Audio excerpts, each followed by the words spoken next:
Pendant toute la semaine, nous sommes au Val d'Ajol, dans l'entreprise Debuyer. C'est Philippe Laruelle, le chef, qui va nous régaler.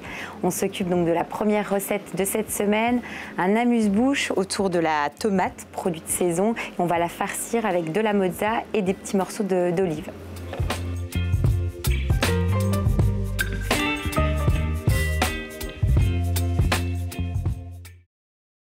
Donc là, Philippe, tu as récupéré des tomates. Alors, on n'est pas dans de la tomate cerise, hein, c'est de la tomate déjà... c'est ce qu'on appelle la tomate cocktail. D'accord, voilà. C'est l'intermédiaire entre la tomate traditionnelle et la tomate cerise.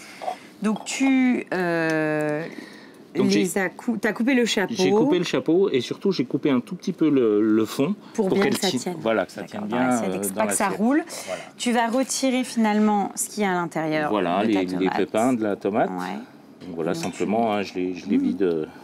Quand je les présente farcis, j'aime pas trop qu'il y ait de pépins. Donc je retire vraiment le maximum de pépins. Oui, puis même en bouche, des fois, ça peut être un petit peu... pas gênant, mais en tout cas, dans cette recette-là, tu veux une farce assez lisse. Voilà. J'ai juste un tout petit peu les assaisonner. D'accord, donc de sel. De sel, oui. Et je vais les retourner sur mon assiette. D'accord. Tu les retournes pour que ça risque d'évacuer encore un petit peu d'eau. Pour que ça s'égoutte un peu. D'accord. Le temps que je prépare ma mozzarella. On est sur une mozza. Di bufala, hein, pour qu'elle soit bien... C'est ça, tu cherches quelque chose de crémeux. Crémeux, tout à fait.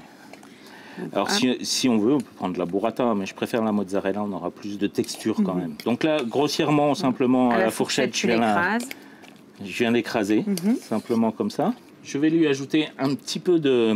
Alors, c'est des olives. Oui. C'est une olive de la Ligurie italienne, c'est de la Tagliasca. Donc là, je les ai simplement hachées grossièrement. Donc, tu les ajoutes. Je les ajoute. Un petit peu de sel. Oui. Tu assaisonnes. Un petit peu de poivre. Ensuite. Je mets du vinaigre de Xérès, moi. Même dans mes salades de tomates mozzarella, je préfère au balsamique. Donc là, je vais mettre une demi-cuillère à soupe. C'est au goût de chacun après. Hein. Une bonne huile d'olive. Donc moi, c'est Tagliasca, hein, c'est la même que... Donc là, je vais rajouter un petit peu de basilic. Oui. Alors je le coupe au dernier moment. Pour pas qu'il noircisse, qu'il donne une... Et d'ailleurs, si on le prépare avant, est-ce que tu me conseilles de préparer la farce et au dernier moment de rajouter justement le basilic? Non, avec l'humidité de la farce et tout ça, il va bien rester vert et justement, il va bien parfumer la farce. Et puis là, les herbes, ce qui est important, c'est d'avoir un couteau qui coupe bien. Oui, pour pas les écraser, et faire vraiment qu'en une fois. Une planche sèche surtout, on a séché le basilic avant, il ne faut pas le couper mouillé, sinon après on va vraiment l'écraser. Hop, et tu l'ajoutes donc à ta farce. Voilà. Hop, on mélange. Et là, je vais juste mélanger l'ensemble. Donc là c'est bon, on va les farcir. Donc je peux prendre une douille, je peux prendre une poche, une douille ou une cuillère. Mais là, avec une cuillère, quand c'est des petits comme ça, ça va bien aller. Oui, vu la taille de la tomate. Bon, ça, c'est une recette, pour le coup, là, tu as utilisé de la tomate cocktail. Oui. Mais on peut le faire avec, si on veut vraiment s'amuser avec des tomates cerises. Voilà, si on veut s'amuser avec des tomates cerises, il n'y a pas de problème. C'est possible. Et sinon, tu peux le faire avec une tomate classique, quoi. Avec une tomate classique en entrée, oui.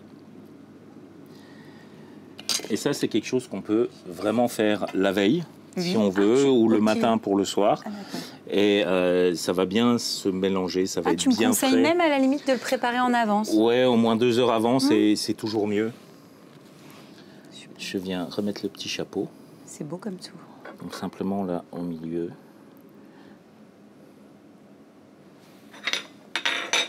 Je vais terminer par un petit peu de sel. Oui.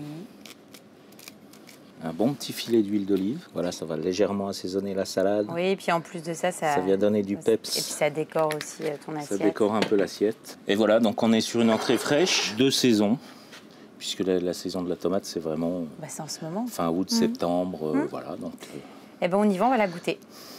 Bon, on y va? On y va.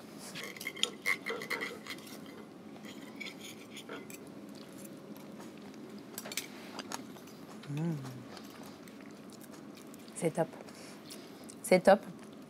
Et effectivement, C'est vraiment sympa la petite touche de xérès. C'est vraiment ce qui apporte d'ailleurs un peu la petite touche supplémentaire à ta recette. Ça va lier l'ensemble. Exactement. On est vraiment sur quelque chose qui est très frais, de saison. Il y a quand même le côté gourmand avec la burrata, quoi. Franchement, c'est très très bon, quoi. C'est une autre façon de manger une tomate mozza. Exactement, c'est ça. C'est une belle alternative à la traditionnelle tomate mozza. Et puis ce qui est bien, on l'a dit tout à l'heure, on peut la faire avec vraiment en format amuse-bouche avec des tomates cerises ou en format un peu plus important pour une entrée, quoi. Donc c'est vraiment top, je valide. On fait quoi ensuite, chef? Alors, on va faire une petite tartine de retour de cueillette. Après la cueillette de champignons, on va en faire une petite tartine assez gourmande avec une crème d'ail et quelques copeaux de foie gras cru dessus qui vont venir juste fondre comme ça au dernier moment. Donc pain de campagne pour notre tartine. Un bon pain de campagne, tranché assez épais. Voilà, tu le mets au four ou alors on peut le mettre au grille-pain. L'idée, c'est qu'il soit toasté. Voilà, toasté, simplement. D'accord. Ensuite. En attendant, là, à l'avance, je vais réchauffer. C'est simplement de l'ail. Alors là, en ce moment, c'est de l'ail nouveau, donc il n'y a pas besoin de le blanchir. Simplement, une demi-tête d'ail pour un demi-litre de crème. Que t'écrases ou non, je mets... Non, j'ai mis comme ça avec la crème. Et j'ai laissé réduire tout doucement jusqu'à ce que ça nappe le dos de la cuillère. Oui, tu veux quelque chose de très concentré. Voilà. Et donc, c'est pour ça que la crème, comme elle a réduit, elle a pris un peu en consistance. Voilà. Donc là, j'ai simplement poêlé à l'huile pour faire recracher la première eau de végétation. Donc là, j'ai simplement de la girole et du cèpe. Une belle noix de beurre. Oui, finalement, tu fais 2 cuissons. La première qui te permet de retirer l'eau. Et ensuite, tu vas vraiment les cuire. Les assaisonner, les colorer, suivant comment je veux faire. Là, donc le beurre chante, donc je peux mettre mes champignons. D'accord. Ton fameux retour de cueillette. Soyons généreux. Ce sera des belles tartines. Hein. Là, je vais mettre un tout petit peu d'ail. D'accord, donc de l'ail que tu as tout simplement... Toujours de l'ail nouveau haché. Coupé. Voilà. Je vais les assaisonner, parce que je ne les ai pas assaisonnés avant. D'accord. Alors, toujours sur les champignons, on fait attention, on ne met pas de fleur de sel, même pour finir. D'accord. Et on va mettre du sel fin, on le règle le moulin au plus petit. Au plus fin, tu veux quelque chose de sel très, très et poivre. Parce que sinon, si on a un grain qui apparaît, quand on va le manger, on aura l'impression qu'on a mal lavé les champignons et que ce sera un grain de sable. Donc il faut bien faire attention à ça. Oui, c'est vrai. Donc, un petit coup de moulin à poivre. Et je vais terminer avec du persil concassé. Persil plat. Du persil plat pour qu'il donne vraiment son goût au moment. Le persil frisé, ça va être plutôt dans les marinades. Bon, voilà, on est sur d'une ail persil, valeur sûre, le champignon. Là, on est parfait. Je vais assaisonner ma crème d'ail parce que je ne l'avais pas assaisonnée. Les tartines doivent être prêtes. Okay. Donc là, il va nous rester le dressage. Voilà. Donc là, c'est le moment... Le pain est toasté, la crème est chaude. Je vais juste réhumidifier un tout petit peu. Donc, tu mets un petit peu ta crème d'ail dessus. Voilà. Ensuite, je prends mes champignons. Je vais venir joliment les dresser dessus. On en met pas mal. Hein. Bon, il faut... oui, soyons généreux. Hein. Bon, je t'avoue que quand je te vois dresser comme ça, Philippe, je me dis juste pour les manger, ça va être un petit peu rock'n'roll. Mais bon. Donc là, c'est pas obligé, mais quand même mieux, c'est un foie gras cru. D'accord. Donc là, simplement, je vais venir couper quelques petits copeaux comme ça, que je vais les mettre dessus. Donc juste la chaleur du champignon va venir réchauffer un tout petit peu le foie gras, juste le cuire comme il faut. C'est un sacré retour de cueillette, ça, quand même. Hein. Il a fallu crapahuter en forêt, donc... Oui, je comprends. Donc il faut du réconfort en rentrant. Oui, oui. Non, puis bon, l'automne va arriver, là, tu vois, tranquillement, mais sûrement. Il faut préparer le winter body, tout.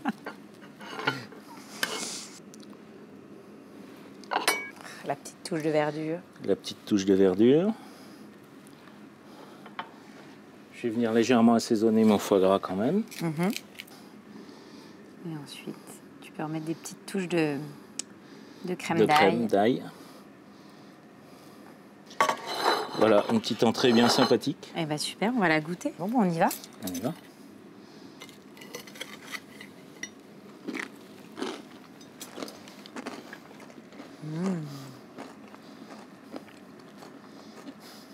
C'est top, la retour de cueillette, quand même. C'est excellent. En fait, bon, on est vraiment dans quelque chose qui est hyper gourmand.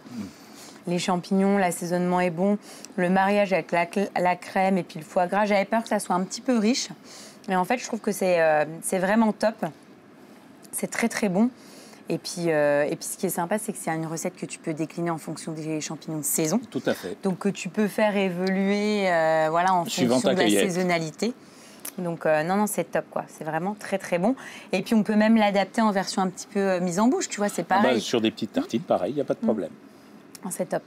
On fait quoi ensuite, Philippe? On va faire une truite des Vosges, cuite dans une croûte de foin, avec des pommes de terre cuites à la crème au Réfort. Donc là, Philippe, tu coupes ton foin.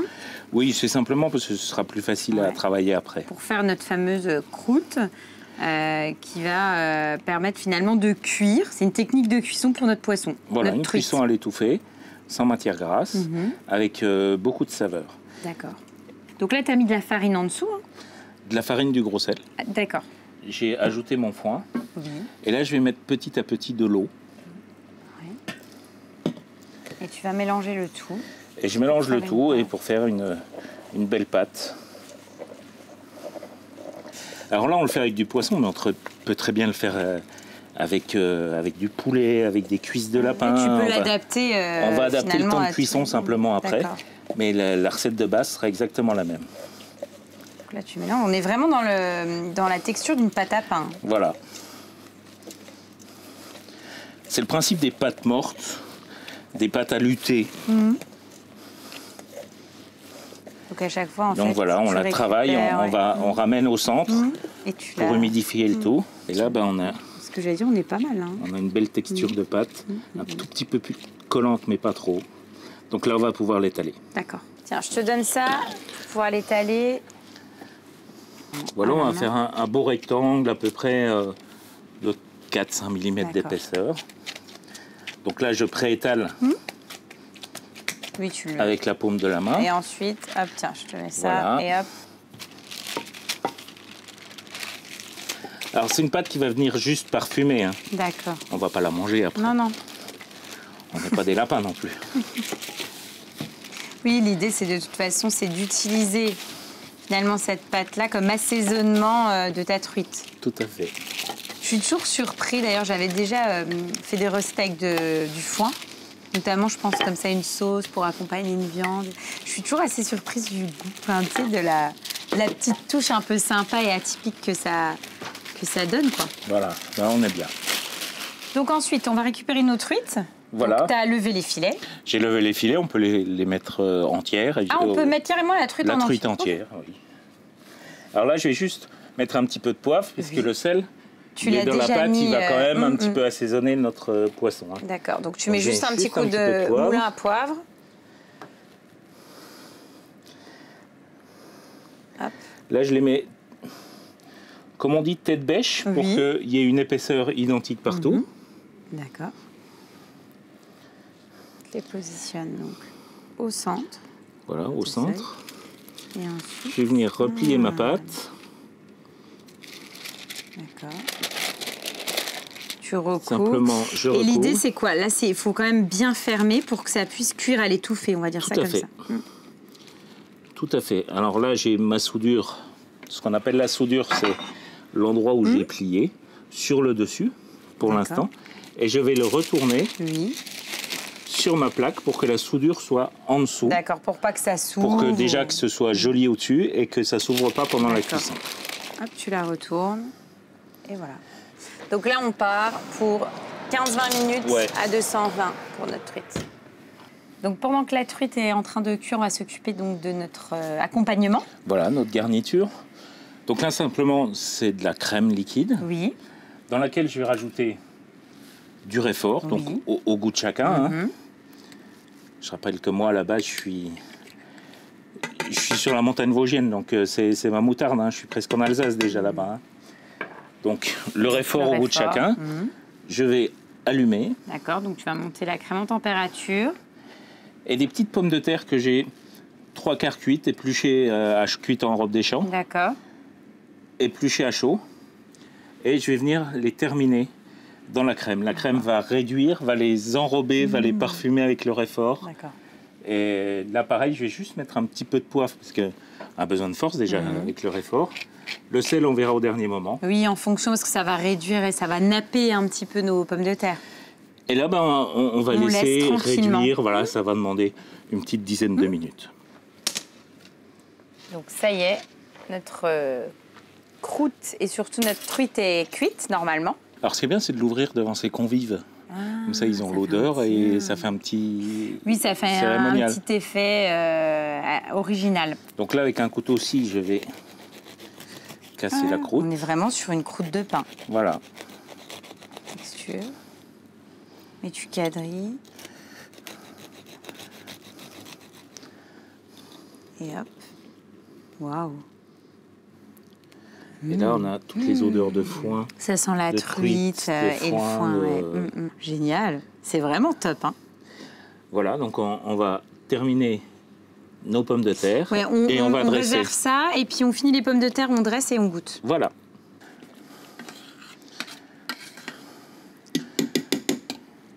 On mélange bien. Oui. Et ensuite, tu Je vais terminer avec un petit peu de persil concassé pour la couleur et aussi pour le côté fraîcheur aussi. Ça a l'air trop bon. Donc là, tu mets Je vais mettre quelques pommes de terre déjà. tes petites pommes de terre avec la crème au réfort. Et on va mettre... Je vais prendre mes filets.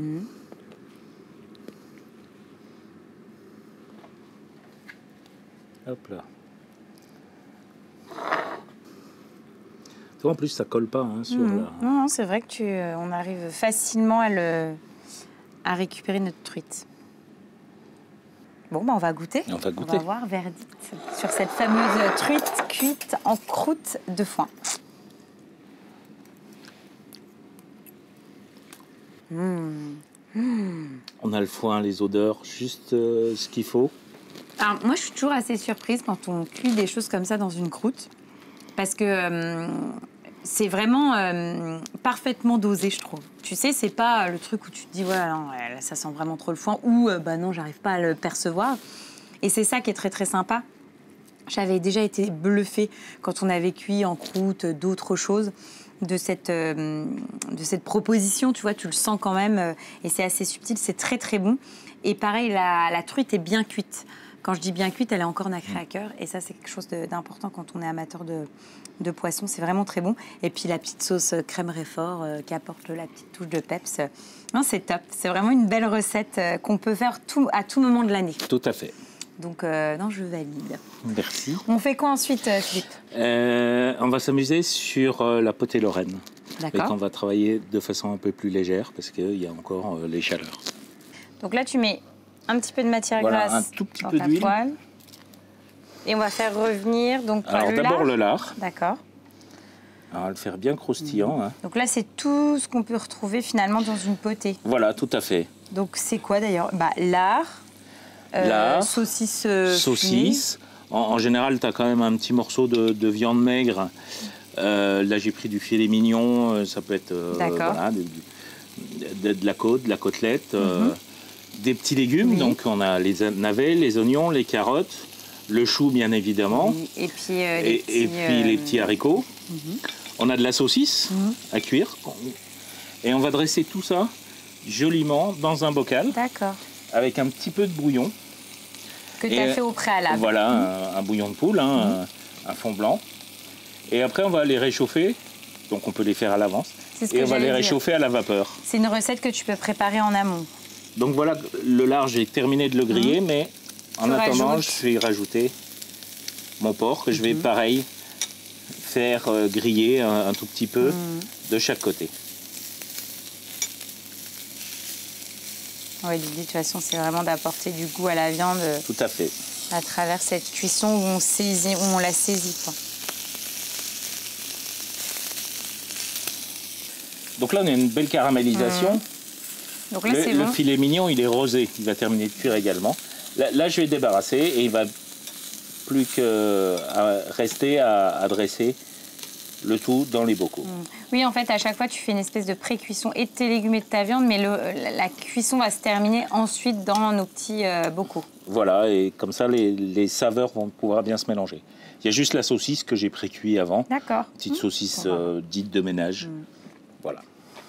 Donc là, on va mettre tous nos petits légumes dans nos bocaux. Voilà, on va essayer de dresser ça joliment. Alors, je fais une base avec le chou. Comme ça, mes légumes, ils vont pouvoir se planter un petit peu. Tu sais ce que j'aime bien dans cette recette, Philippe? C'est vrai que la potée lorraine, c'est sympa, mais visuellement, ça reste un plat. Bon, bah, t'amènes effectivement ta grosse casserole à table. C'est hyper convivial, mais je trouve que c'est une belle astuce, là, la recette que tu nous proposes, pour avoir vraiment quelque chose, une dimension un peu plus esthétique. Voilà, plus esthétique. Les petits oignons nouveaux. Voilà, après, on s'amuse aussi suivant la saison et suivant ce qu'on a dans le jardin ou ce qu'on trouve au marché. Hein. Ensuite, on va assaisonner de sel et de poivre. D'accord, donc là, tu assaisonnes à ce moment-là.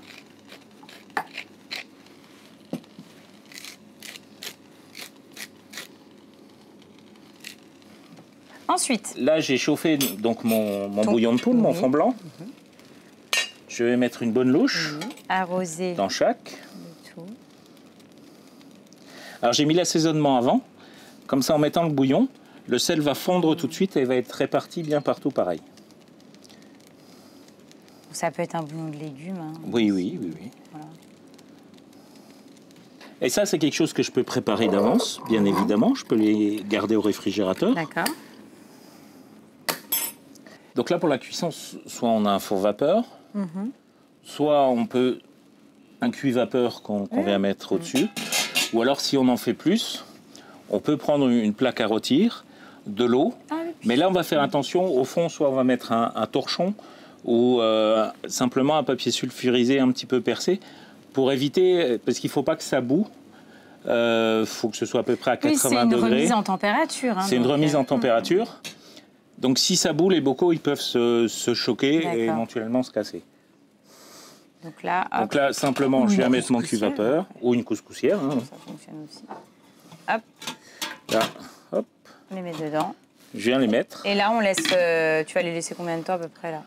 Là, je vais les laisser 6-8 minutes parce que j'ai mis mon bouillon chaud. D'accord, mes légumes sont. Si on les a préparés à l'avance et que c'est froid, ce sera plus long. Au réfrigérateur et qu'on les sort au dernier moment, on va les laisser un bon quart d'heure, 20 minutes. Donc là, on laisse ça et puis après, on goûte. On n'a plus qu'à goûter. Donc après, remise en température. Oh, c'est trop beau. Puis ce qui est bien, c'est qu'à la limite, en plus, là, on va l'ouvrir, il y a toutes les odeurs qui vont s'échapper. Bon, on va voir ce que ça donne. Oh, excellent. C'est super beau. Voilà, on a gardé une belle couleur des légumes. Trop bon. On a quand même l'odeur de la potée. Ah si, ouais. On sent très très bien. Bon, on va goûter. Il n'y a plus qu'à, oui. Oh, c'est très beau.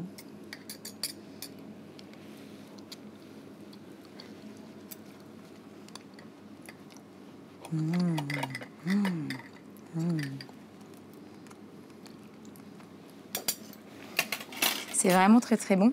Alors on retrouve effectivement tous les goûts de la potée, mais je dirais c'est encore, même dans le fait de l'avoir cuit de manière individuelle, il y a encore plus de finesse. Tu vois ce que je veux dire? C'est vraiment très très bon et c'est joliment présenté, donc c'est top. Et ce qui est bien, c'est pareil, comme avec toutes les recettes, en fonction de la saison, on peut adapter les petites choses qu'on met dedans. Tout à fait. On fait quoi ensuite, Philippe? Alors, on va terminer par un petit dessert. Donc, je sais qu'il y a la Mirabelle Lorraine et tout ça, mais moi, j'aime beaucoup la figue. Et voilà, fin août, début septembre, on a des belles figues françaises. On va faire une tarte fine, amandine aux figues, avec une petite huile d'olive à la vanille. Donc là, c'est notre base de tartelette, hein, une pâte philo. Voilà. Que tu vas badigeonner de beurre. Juste fondu. C'est ce qui va nous permettre de faire la base de la tarte, en fait, c'est ça. Tout à fait. Au lieu de prendre une pâte feuilletée qui peut être peut-être un petit peu plus... je peux pas dire moins digeste, mais en tout cas plus costaud. Plus costaud en beurre, plus costaud en tout. Et qui... Moins légère, en tout cas. Là, la pâte philo, c'est une bonne option. Et on aura quand même le côté croustillant. Tout à fait. Et puis surtout, une pâte philo va être beaucoup plus rapide à cuire. Donc nos figues vont rester bien comme il faut. Et donc après, tu le replies et tu remets un petit peu de beurre. Hop. Alors on va faire des jolis rectangles.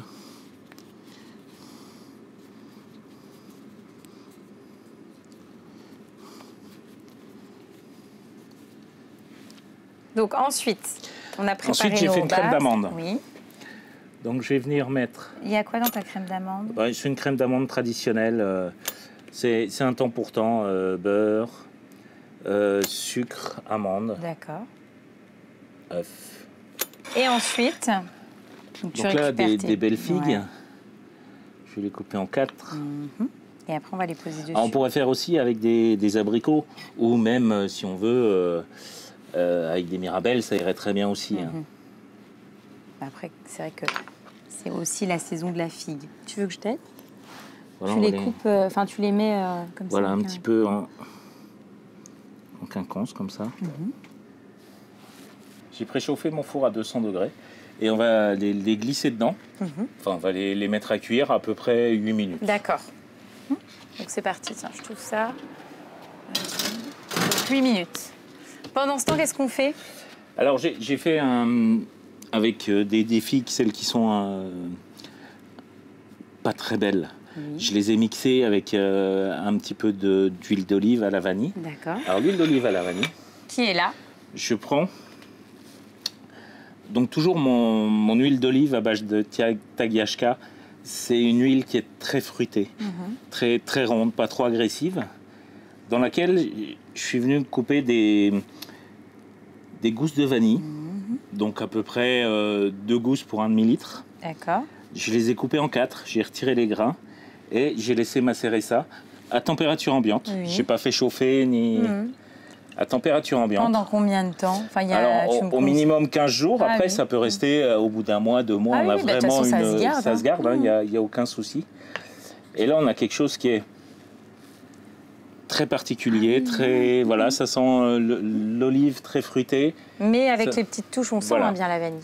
Et on va venir mettre quelques gouttes comme ça dessus. D'accord. Mais cette huile d'olive-là aussi, tu l'as mixée avec... Je ne l'ai pas mixée. Ah non, tu l'as pas mis avec j'en ai mis un petit peu dans mon coulis pour les figues. Voilà, pour rappeler un petit peu En plus, ça va arrondir l'ensemble de notre préparation. Donc là, c'est bon, on a tout, on n'aura plus qu'à dresser. On n'aura plus qu'à dresser. Alors, si on veut, on peut accompagner d'une glace vanille, mais aussi une glace... on trouve où on peut faire, si on a une glace à l'huile d'olive et au thym, ça ira très bien avec aussi. On est en pleine saison. Ou une glace aux amandes, au lait d'amande, c'est fabuleux. Ah, super. Donc là, une belle coloration. Waouh. Voilà, l'avantage de la pâte philo, c'est que les figues, elles sont bien restées, elles ne sont pas trop cuites. Non, et puis mine de rien, ça a un prix un peu en volume, c'est beau. Donc on dresse. Donc voilà. Ton petit coulis de figues. Avec la petite touche d'huile d'olive à la vanille.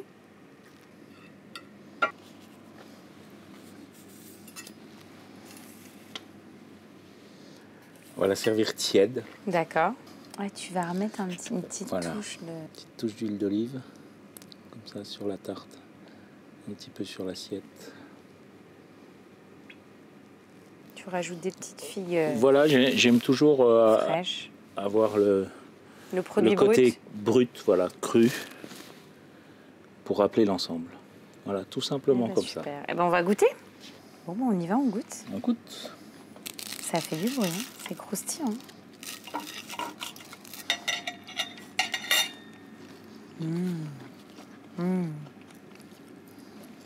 C'est vraiment très très bon.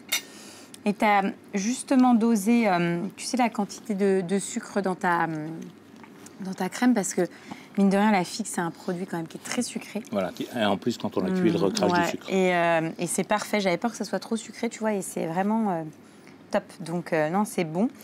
Bah voilà, c'est une autre alternative. Et c'est vrai que je trouve que la figue, on la voit pas trop souvent comme ça Non, pas trop souvent en tarte, en dessert, comme ça. Mais avec l'amande, voilà, pourtant c'est un fruit qui est fabuleux et on est en plein dedans là. Et puis, bah, tu vois, tu parlais du fait d'associer les mêmes produits sur une même saison. Bah, mine de rien, l'huile d'olive, ça fonctionne super bien. C'est très, très bon. Donc, non, c'est top.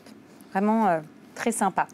Merci beaucoup Philippe pour ton accueil. Eh bien, merci à toi d'être venu jusqu'ici. Voilà, comme d'habitude, à chaque fois qu'on vient, on passe des bons moments, on se régale. Et c'est vrai que tu as toujours cette justesse de nous proposer des recettes calibrées, quoi. C'est-à-dire que c'est facile, rapide et à portée de main.